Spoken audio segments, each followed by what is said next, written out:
어렸을 때 그런 얘기 좀 들으셨어요? 천재, 영재 뭐 들은 분이 없군요. 듣지 못했습니다. 그럴 리가 있네. 너는 특별해, 너는 좀 특출나 뭐 그런 얘기 원래 어렸을 때 다 그렇게 얘기하지 않습니까? 안 했나요? 전혀 그렇게 못 듣고 자랐나 보군요. 예, 뭐 저도 뭐 그렇게 들은 적은 없습니다. 근데 이제 아이가 자라는 걸 보면 그 아이에 대해서 우리가 아 얘는 되게 좀 뭔가 특별하고 되게 무슨 영재 같은 느낌이 들 때가 있지 않습니까? 근데 그런 천재 또는 영재가 계속해서 천재와 영재로 남는 경우가 많지 않아요. 그리고 여러분 이게 뭐가 문제일까요? 아이가 천재가 아니고 아이가 영재가 아니었기 때문일까요? 그게 아닌 거거든요. 사실은 거기에 제일 중요한 부분이 아버지입니다. 아버지가 자녀를 어떻게 키워내느냐가 되게 중요해요. 물론 엄마가 있어요. 당연히 엄마가 있죠. 엄마가 사랑을 베풀죠. 그러나 아이를 자라게 하는 건 아버지입니다.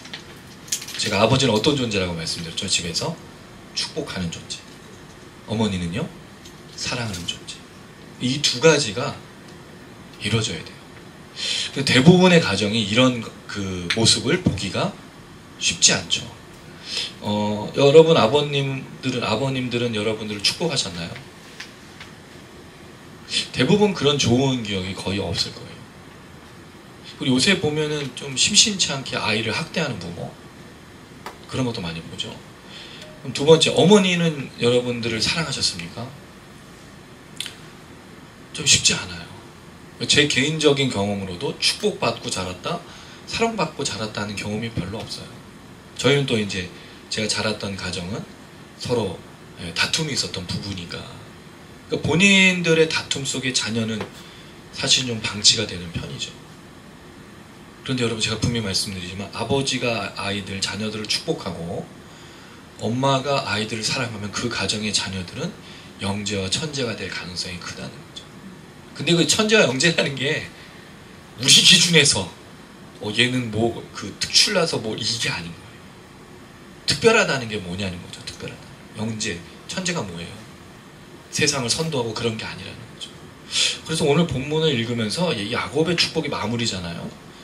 귀담아 들을 얘기가 굉장히 많아요. 그리고 여러분 여기 놀라운 게 여기에 한글 성경은 이거를 뛰어난 자로 26절에 번역을 했어요.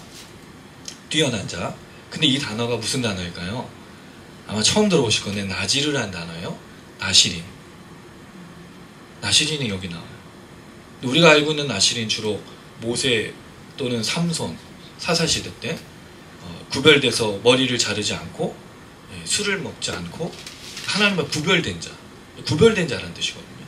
그 나시린과 이 나시린 같은 의미는 아니겠지만 구별된, 뛰어난, 특출난 존재라는 거예요.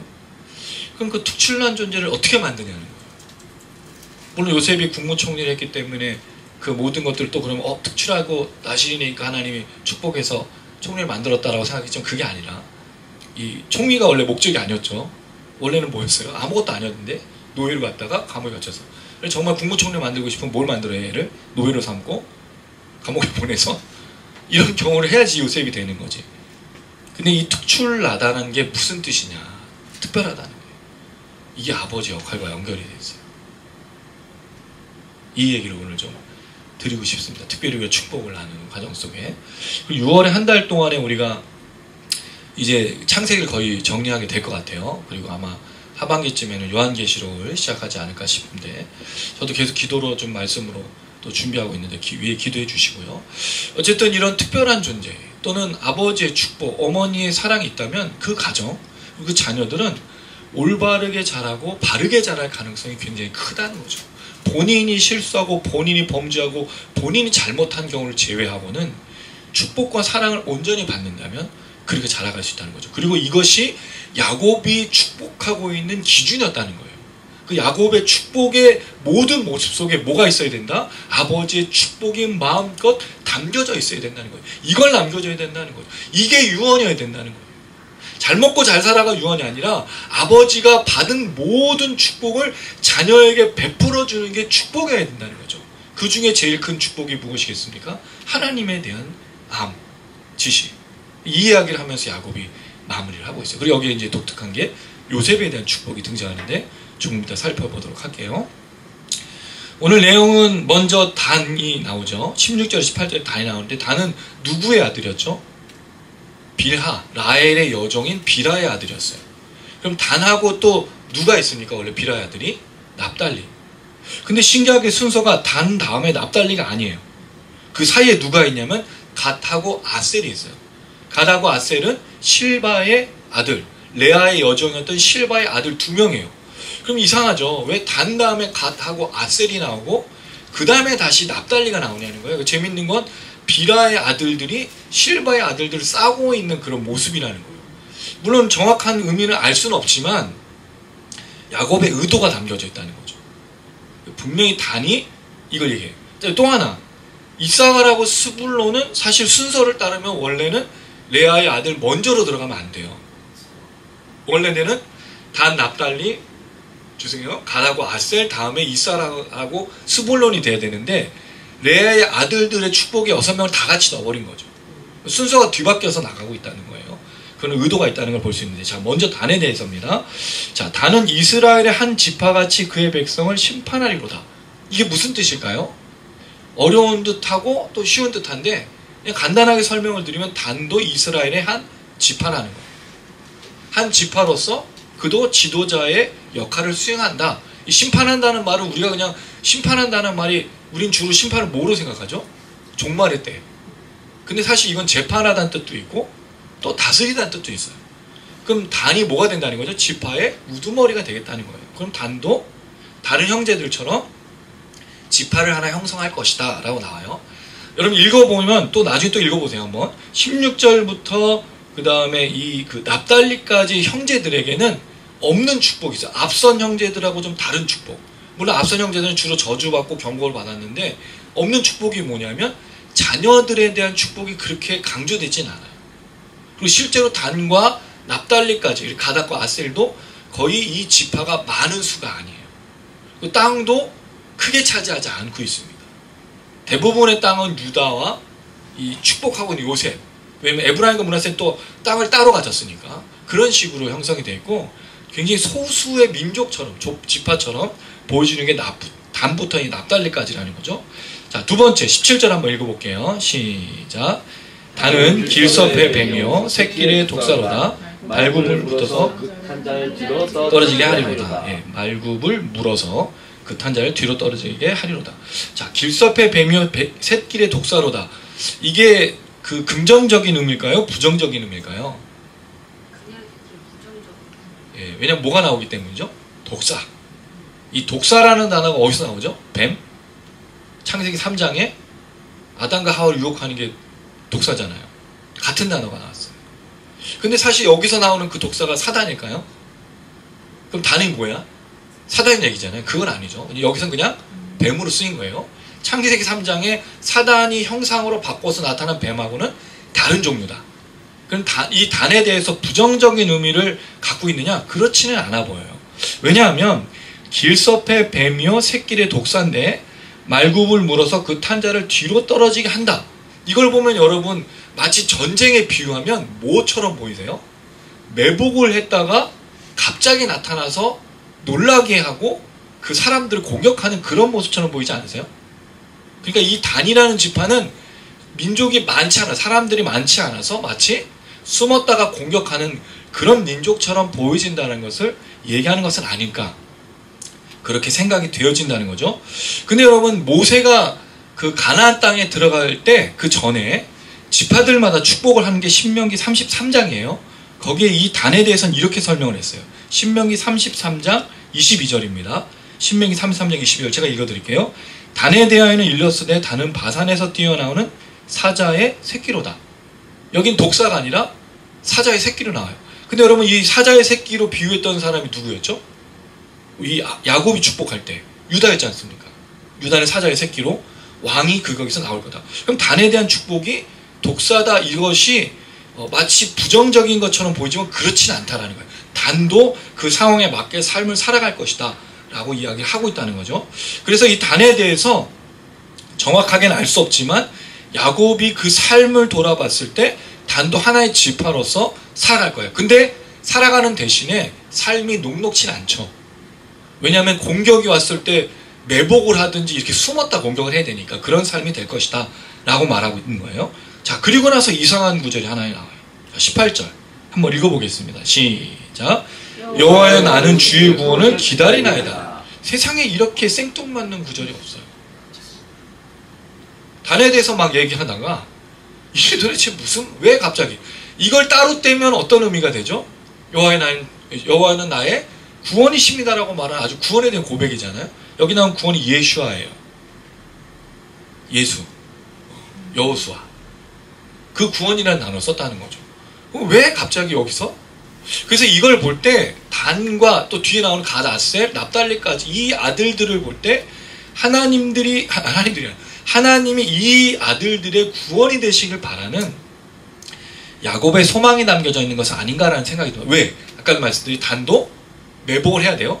그 다음에 이어지는 갓도 보면 추격을 받고 또 추격을 해.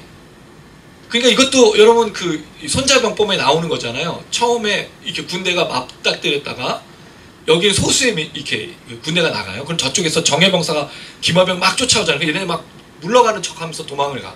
그럼 어디로 들어가죠? 매복하고 있는 그 좁은 협곡으로 들어가면 거기서 막 때려붙고 싸우는 그런 모습을 갓이 보여주고 있어요. 그럼 갓도 단처럼 전쟁을 하지만 소수의 민족이기 때문에 그런 매복 작전을 쓰는 건 아니겠는가 이런 추정을 하는 거예요. 실제로 갓은 사사기 시대 때 전쟁에 굉장히 많이 참여해요. 주변이 다 그런 국가들이야. 막 싸워야 되는 그런 이제 갓의 형편을 야곱이 알고 한 건 아니겠지만 갓이 그런 모습으로 살아갈 거예요. 그러니까 이 단과고 갓 사이에 여호와께서 이들의 구원이 되시길 바랍니다 라고 말하는 이 추임새가 들어가는 거예요. 우리 여러분 그런 거 있잖아요. 누군가 어떤 참 심각하고 괴로운 얘기하면 우리가 뭐라고 하죠? 아이고 아버지 주여 이런 얘기 하잖아요. 마치 그런 아버지의 마음을 담고 있는 것은 아니겠는가. 그럴 때 기다리나이다라는 표현이 되게 좋은데요. 이게 갈망하다는 뜻입니다. 여호와여 나는 주님의 구원을 갈망합니다. 그럼 단과 갓세를 하나님이 구원해 주시길 바라는 아버지의 마음이 담겨져 있는 거죠.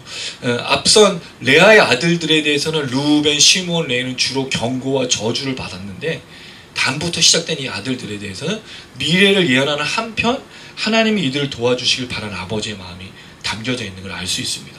자, 그리고 갓 군대의 추격을 받아. 이 추격이라는 단어가 아니에요. 사실은 침략하다는 뜻입니다. 그러니까 군대의 침략을 받으면 갓은 뭐하죠? 똑같이 침략으로 대갚아주는.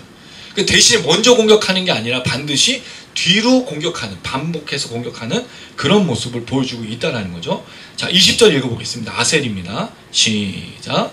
아셀에게서 나는 먹을 것은 기름진 것이다. 그가 왕의 수사상을 차지하다. 자, 여기에 보면 여러분 아셀은 어떤 사람으로 나오죠? 먹을 것이 기름지다. 기름지다는 게 무슨 뜻이죠? 네, 풍족하다는 뜻이에요. 먹을 게 너무 많다라는 거예요. 근데 무슨 상을 차려줘요? 수라상. 근데 사실은 수라상보다는 진미. 이 진미 어디서 나왔죠? 그 이삭이 에서에게 원했던 그 축복하기잖아요. 그 진미. 그 왕의 진미를 차려줘. 자, 이건 긍정적인 얘기일까요? 부정적인 얘기일까요? 느낌은 굉장히 부정적이지 않으세요? 왜? 자기네들이 막 풍요로워. 근데 누구한테 받쳐? 왕한테. 그러니까.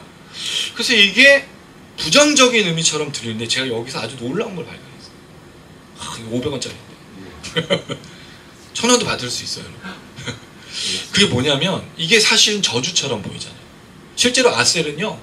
항구 도시에 살아요. 그리고 굉장히 풍요로워. 나중에. 풍요로운데 가나안 땅을 다 정복을 못했어요. 그러니까 늘 뭐가 있었을까요? 가나안과 밀접한 관계 속에서 조공을 하는 거예요. 살기 위해서. 또 항구 도시니까 한편으로 좋은 거는 수출할 수 있잖아. 그러니까 풍요를 또 누릴 수 있는 거죠. 더불어 나중에 이 아셀이 솔로몬이 12지파 중에서 왕의 음식을 먹기 위해서 조공을 바치도록 각 지파별로 그 명령하는데 아셀도 거기에 포함되어 있으면 그러니까 좋은 땅에서 나는 먹을 거를 주는 거니까 솔로몬에게 바치는 내용이 돼요. 이걸 보면서 그런 생각이 들었어요. 저주와 축복이 과연 뭐냐는 거예요. 여러분 자라면서 축복을 아까 받지 거의 못했으니까 그럼 들을 때 자랄 때 욕만 먹으셨어요? 그럼 여러분 그 욕을 먹으면 사람이 어떻게 반응하죠? 좋은 반응하기가 쉽지 않죠. 그런 실험한 거 기억나세요, 여러분? 예전에 이런 식물에다가 어떤 식물은 맨날 칭찬하고 노래 들려주고 어떤 식물들이 야, 그랬더니 식물이 죽어버리고 그 다음에 이 칭찬. 여러분 여기 함정이 한 가지가 있어요. 우리는 식물이 아닙니다.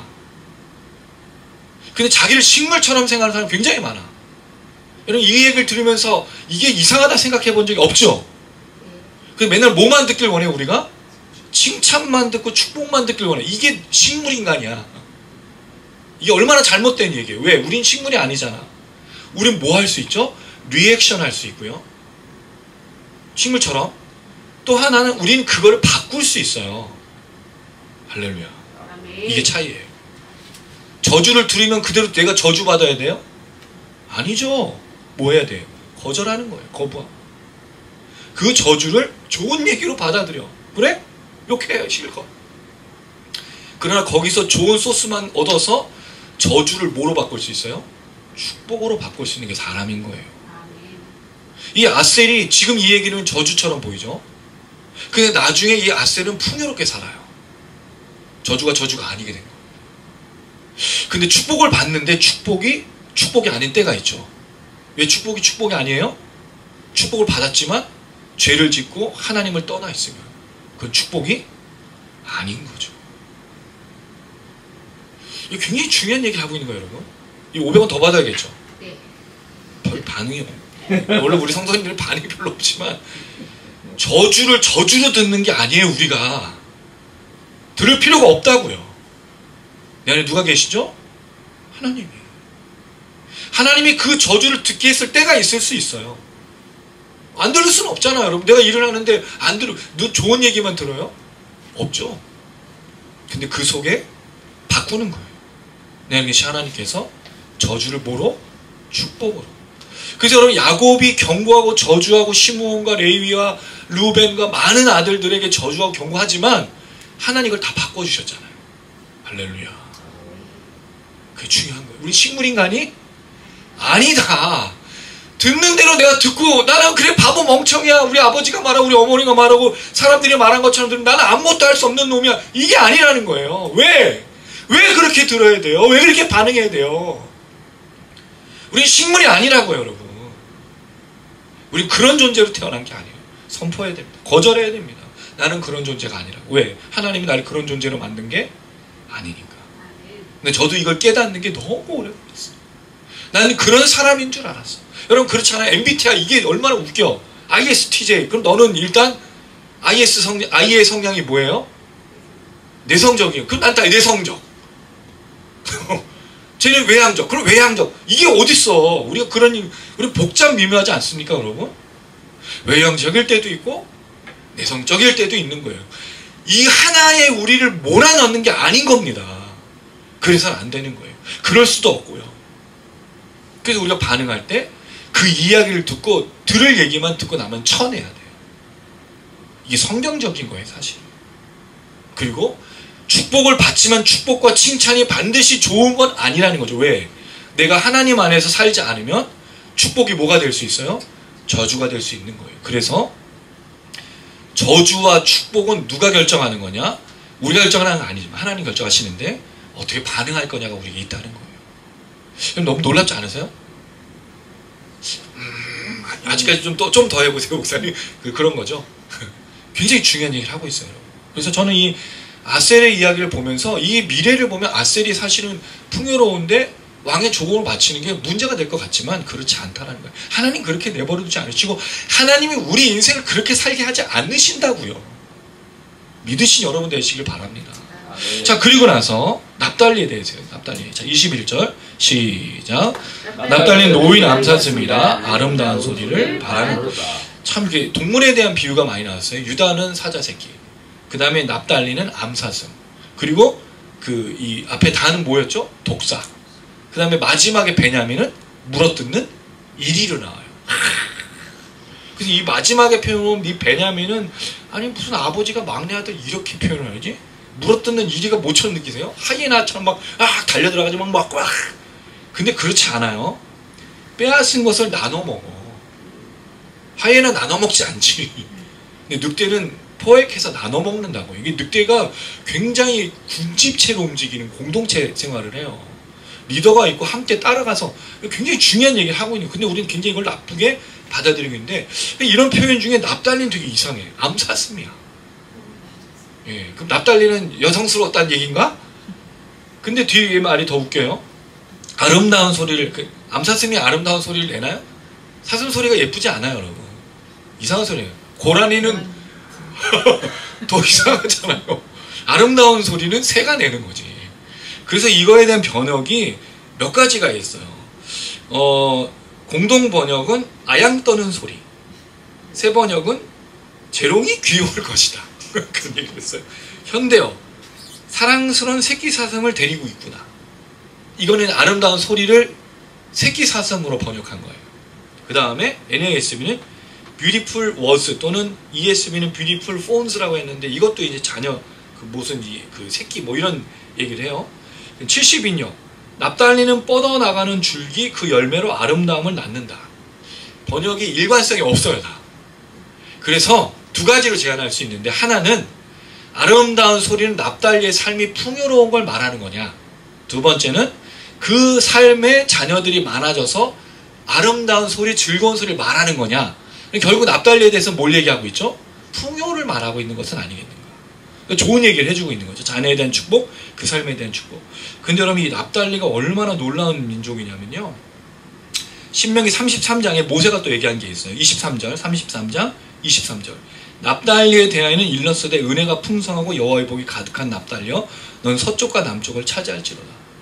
땅에 대한 축복을 해주고 있어요. 납달리는 큰 문제가 없어. 그리고 가나안 왕 야빈하고 싸울 때 납달리가 드보라 선지자, 여자 선지자, 드보라 선지가 요청하니까 가서 용맹스럽게 싸움을 해요. 납달리는 굉장히 풍요롭고 용맹한 그런 민족이 되는 게 이 납달리에 대한 모습입니다. 자, 그리고 나서 이제 긴 구절로 요셉에 대한 이야기가 나와요. 요셉에 대한 이야기는 좀 생각해 볼 필요가 있습니다. 자, 먼저 22절 읽어볼게요. 시작.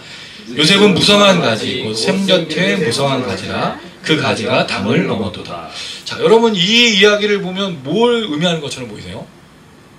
가지. 무성한 가지가 담을 넘었다.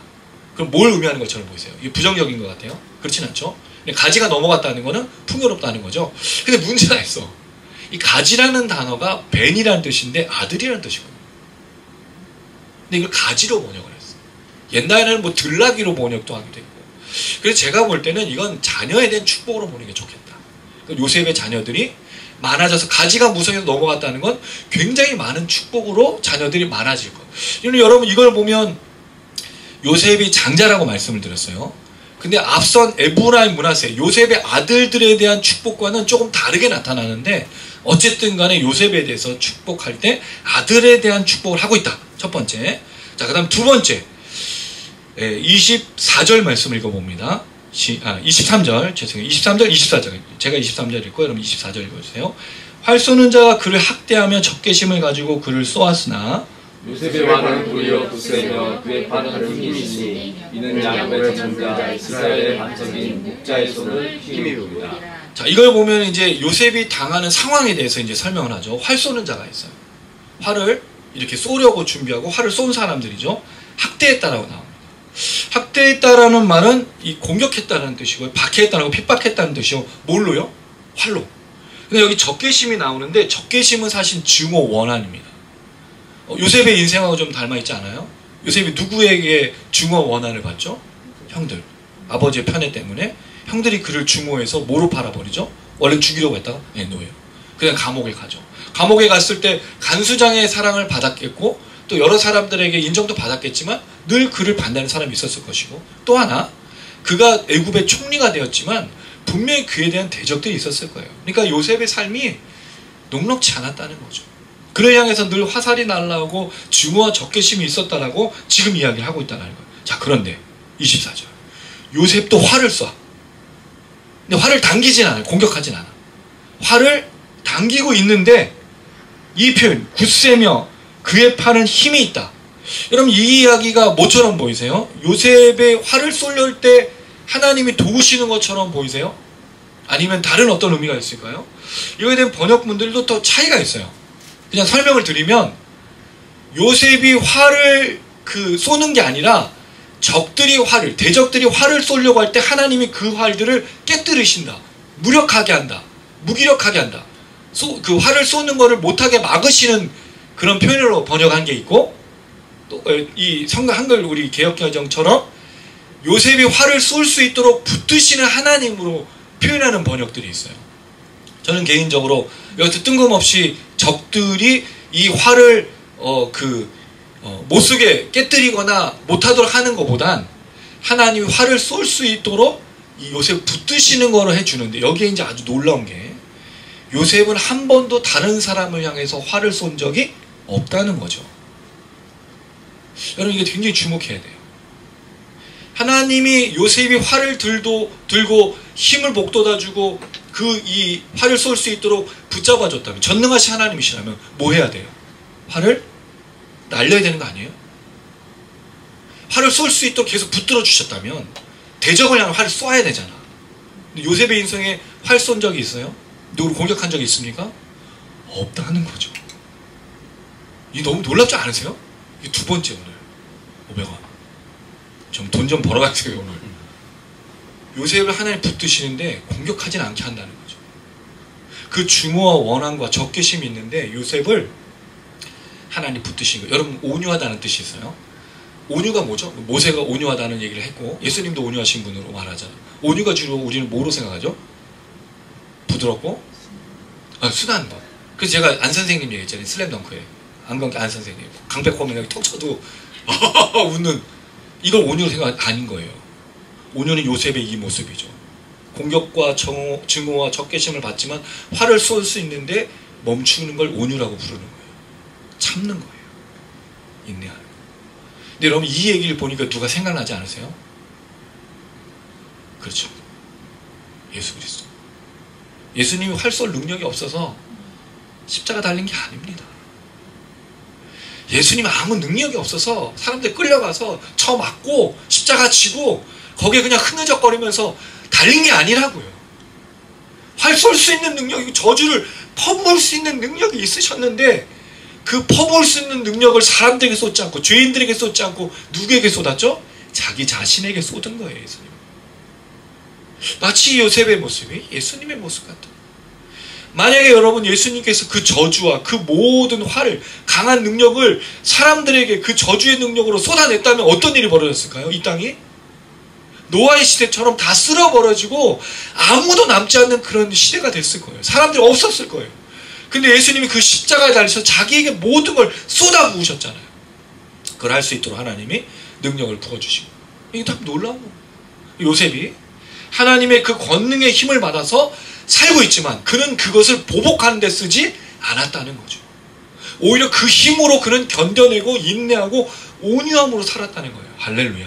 사랑하는 여러분, 이 온유함으로 사신 여러분 되길 주님의 이름으로 축원합니다. 온유하셔야 돼요. 쏟아내는 게 아닙니다.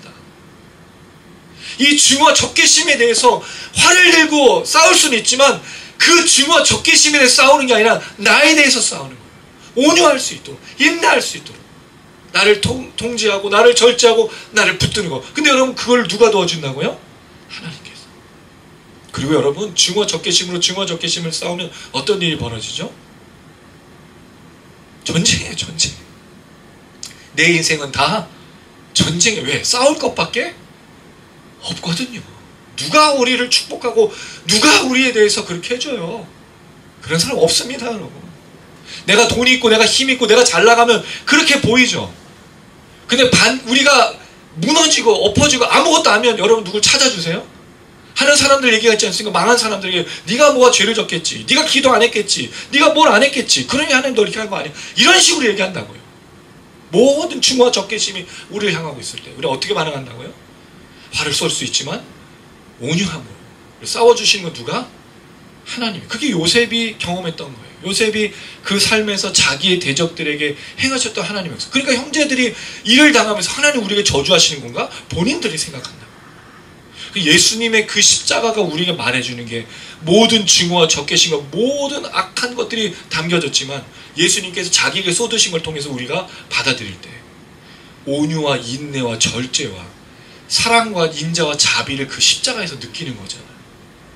만약에 그 십자가가 없었다면 우리가 하나님에 대해서 경험하는 게 뭘까요? 번개, 심판, 홍수 이런 거라고요. 예수님의 참으심이, 온유하심이 이걸 이뤄내고 있는 거예요. 이게 요셉이 지금 말해주는 거예요. 야곱이 축복하는 건 참 놀라운 건, 야곱은 요셉에게 지금 축복을 어떻게 하고 있죠? 마음껏 해주고 있어요. 자기 인생을 걸고 이 장자인 아들이 인생을 살아갈 수 있도록 마음껏 축복해주고 있어요. 너무 놀랍지 않습니까? 이런 아버지였다면 얼마나 좋았을까, 우리 아버지가. 이런 내가 또 아버지면 우리 아들과 우리 딸은 어땠을까? 우리 주아가 있어서 제가 물어보지 못하겠어. 마음껏 축복하고 있는 아버지로서. 또 아버지들은, 부모들은 나를 마음껏 축복하고 있는. 야, 안 돼. 아까 들어오면서 우리 두유 청년이 들어올 때 안 돼. 일단 안 돼. 뭔지도 모르는데 무조건 안 돼. 그거 아니야.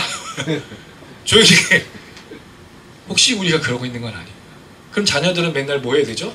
나는 맨날 조용히 하고 있어야 되나? 나는 아무것도 아닌가? 이런 생각. 물론 아니고, 물론 통제가 필요한 거예요. 통제가 필요 없다고 말씀드리는 게 아닙니다. 그러나 아버지 역할이 뭐라고요?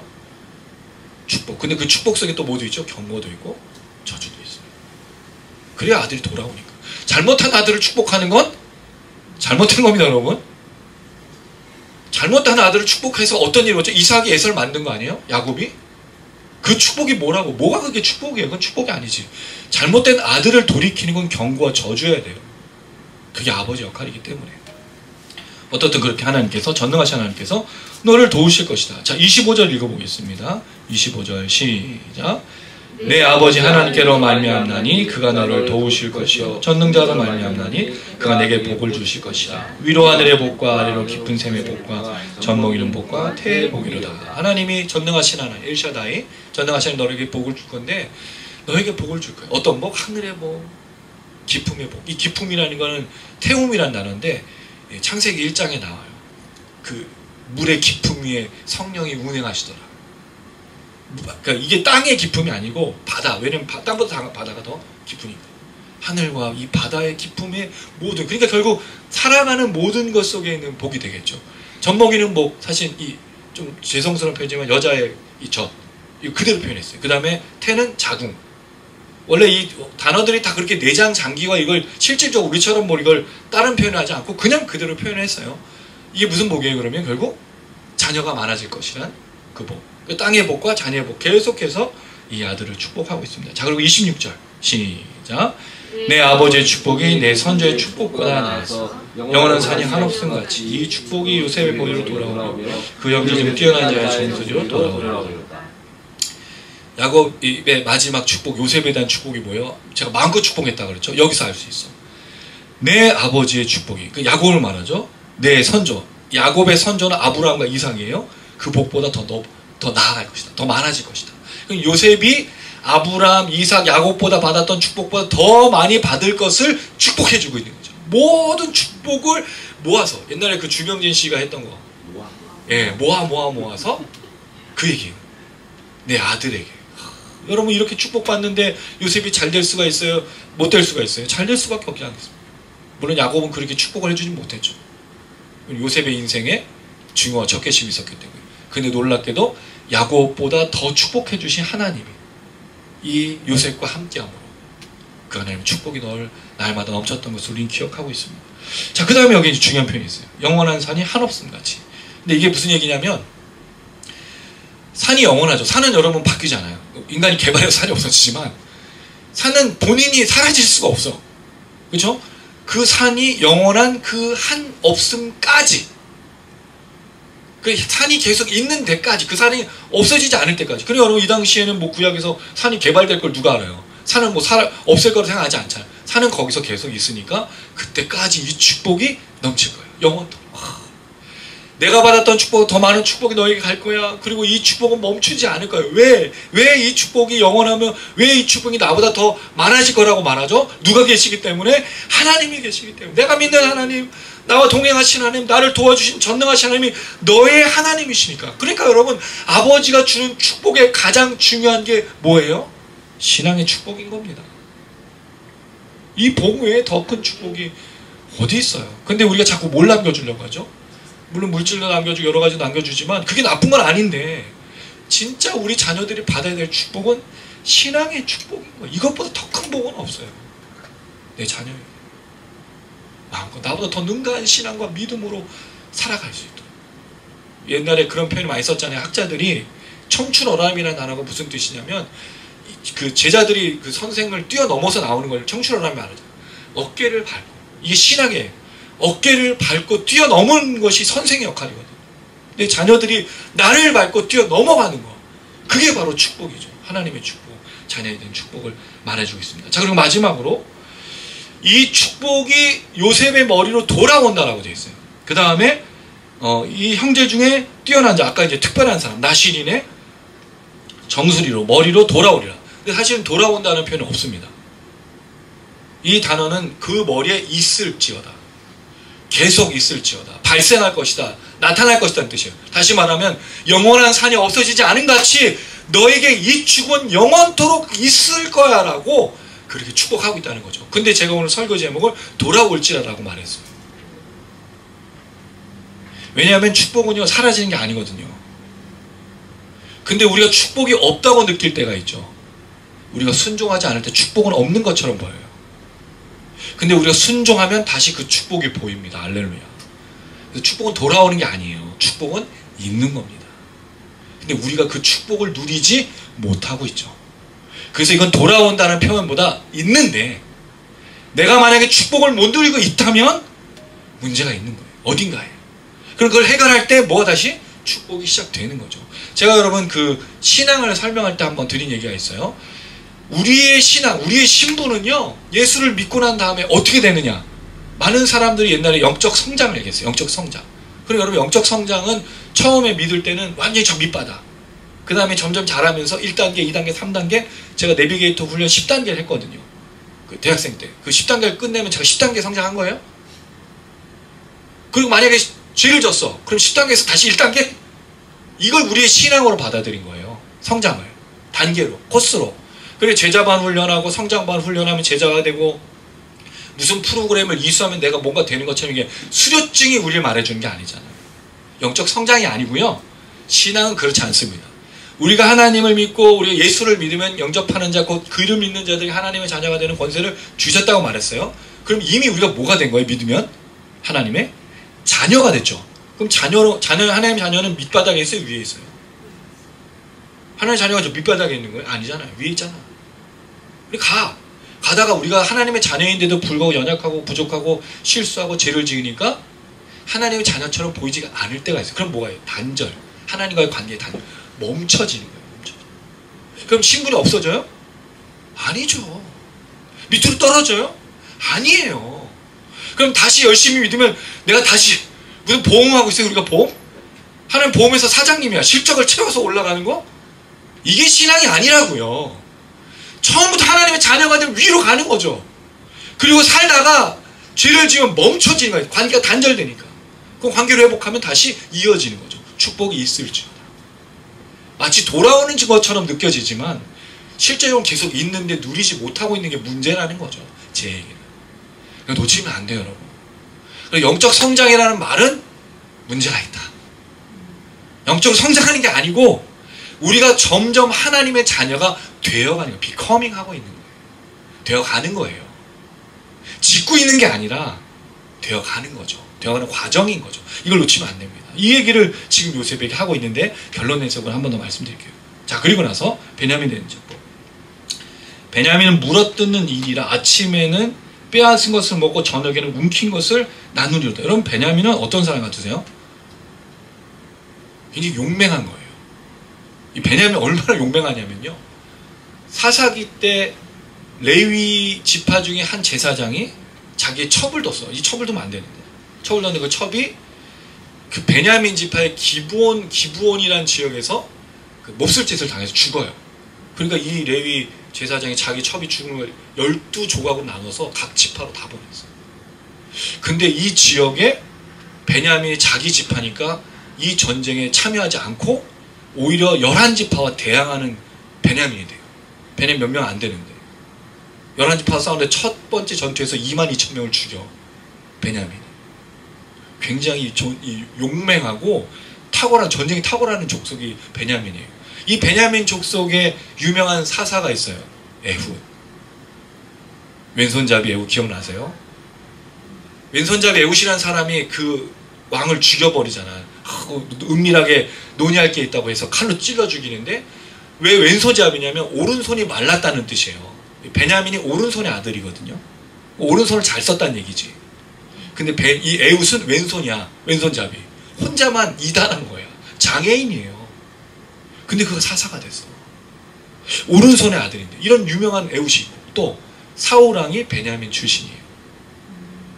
첫 번째 이스라엘 왕. 뭐 왕으로 치지 않는 데는 사람도 있지만 어쨌든 간에 굉장히 용맹한 이 베냐민. 근데 먹을 것을 나누는 것을 보면서 베냐민의 용맹함이 어떤 것으로 드러나야 되는지 여실히 보여준 게 아까 말했듯이 부정하고 잘못된 것에 뭉쳐서 싸우면 그래서 베냐민 지파가 600명만 남고 다 죽어버려요. 그 지역에. 그 나중에 베냐민 지파를 부흥시키기 위해서 다른 지파에서 여자들을 데리고 와서 그 족속을 그 지파를 이어가게 하는 그런 일들이 일어나게 돼요. 아주 슬픈 일이죠. 그러니까 물어뜯는 일이로 아침에 먹을 것을 또 움켜쥐고 저녁에 뭉켜진 것을 나눠 먹는 건 좋은데 어떤 일에 모여서 먹느냐가 중요한 거예요. 베냐민은 그 일에 악한 일, 잘못된 일에 모여서 지금 나눴기 때문에 그 나중에 그런 일이 벌어진 거죠. 어쨌든 간에 자, 이게 베냐민까지의 축복이었습니다. 자, 이제 말씀을 좀 정리해 볼게요. 오늘 이제 단하고 납달리, 가다고 아세, 요셉과 베냐민 이제 12아들의 나머지 아들들 6명을 오늘 이야기를 나눴습니다. 여러분 이 이야기를 들으면서 몇 가지가 좀 생각이 나지 않으세요? 전 첫 번째로 오늘 말씀을 들으면서 그런 좀 생각이 났습니다. 아버지의 역할이에요. 아버지. 아버지는 어떻죠? 축복하는 사람입니다. 그럼 그 축복을 그냥 하는 게 아니라고 말씀드렸어요. 자녀들에 대해서 제대로 알지 못하면 사실 축복할 수가 없어요. 경고도 할 수 없고. 아버지는 아들들, 딸들을 잘 알아야 된다.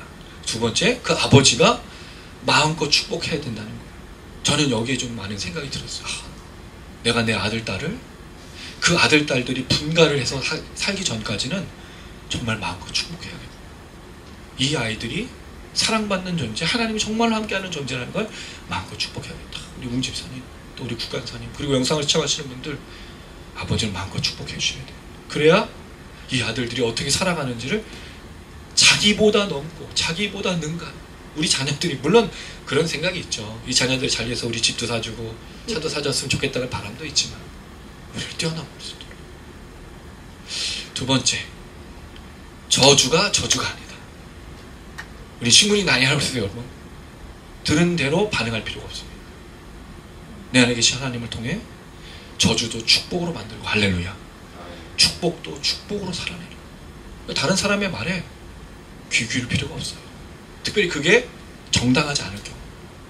물론 그런 건 있죠. 충고나 조언들 같은 거는 들을 필요가 없는데 근데 그게 정확하지 않은 게 더 많아요. 왜? 나를 잘 모르잖아요.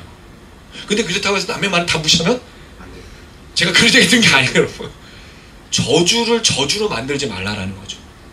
우리 식물이 아니기 때문에. 마지막, 돌아올지어다. 단절이 되면 안 되는 거예요. 돌아오게 하는 게 아니라 계속 축복이 있게 되는 거죠. 여러분 요셉이 왜 축복받았어요? 저는 여기에 아주 중요한 부분, 요셉은 화를 쏘지 않았다는 거예요. 노예로 잡혀가서도, 감옥에 가서도. 오히려 거기서 더 하나님과 동행함으로 무슨 상황에도 상관없이 뭐 했어요? 예배하고 찬양하고 기도하고. 그게 하나님과의 밀접한 관계 속에서 축복이 영원토록 있게 하는 요인이었다는 거죠. 아버지 축복도 있지만 하나님의 함께 하심으로 동행하심으로 살아냈다는 거예요. 그래서 여러분 예배가 중요한 겁니다. 예배, 찬양, 기도, 우리 삶. 물론 이제 헌금에 대해서는 뭐 제가 뭐 강조는 잘 안 하는데 저는 이렇게 생각해요. 헌금은 하나님께 받은 은혜를 우리가 표현하는 감사예요. 그럼 재밌는 건 하나님 우리가 감사하다고 하면 뭐 해주시오? 다시 축복해 주세요. 너무 놀라운 게 하나님께 드리면 드릴수록 더 많이, 근데 부정한 방법으로 드리면 안 돼요. 돈을 많이 드리는 게 중요한 게 아니에요. 하나님께 받은 감사를 표현해내는 게 중요하다. 근데 여러분 감사가 사라지고 또 하나님께 드려지는 것들이 사라지면요 삶이 굉장히 궁색해져요. 궁핍해져요. 저는 많이 봤어요. 저 자신도 그렇고. 그래서 하나님께 감사, 즐거이. 만약에 즐겁게 드리지 못한다면 즐겁게 드릴 수 있도록 만들어야 되는 거죠. 그럼 기도해야 돼요. 정말 기도해야 됩니다. 그래서 오늘 말씀 이렇게 정리해 봅니다. 여러분 오늘 말씀 들으면서 여러 가지 생각이 드셨죠? 생각이 들면 뭐예요? 순종해야죠. 순종. 그래서 요셉이 축복받았던 것처럼 순종의 삶으로 이뤄내는 게 필요하다. 그래서 다음 한 주간 오늘 들으셨던 말씀을 가지고 순종하시길 바랍니다. 저는 7월 달까지 이제 하반기가 우리 시작되잖아요. 장소 또 예배 여러 가지를 놓고 좀 기도하고 있는데 기도가 좀 필요하다. 그래서 어제 밤에 혼자 찬양하면서 이제 기도했는데 좋더라고요. 오랜만에 또 여러분들도 혹시 시간 되시면 또 기도하시고 기도만이 살 길입니다. 기도 없이면요 아무것도 안 돼요. 혹시 만약에 어려움 있으면 뭐 하라고요? 기도. 뭐 몇 시에 하게 아주 그 자리에서 바로 눈 떠도 바로 뭐든지 그 시간에 그 자리에서 기도하십시오. 오늘 반드시 하나님 응답해 주시고요. 오늘 말씀처럼 우리에게 주셨던 그 축복, 우리가 함께 하신 그 힘에 전능하신 하나님이 날마다 역사해 주실 줄로 믿습니다. 그런 여러분들 되시기를 주님의 이름으로 축원합니다. 아멘.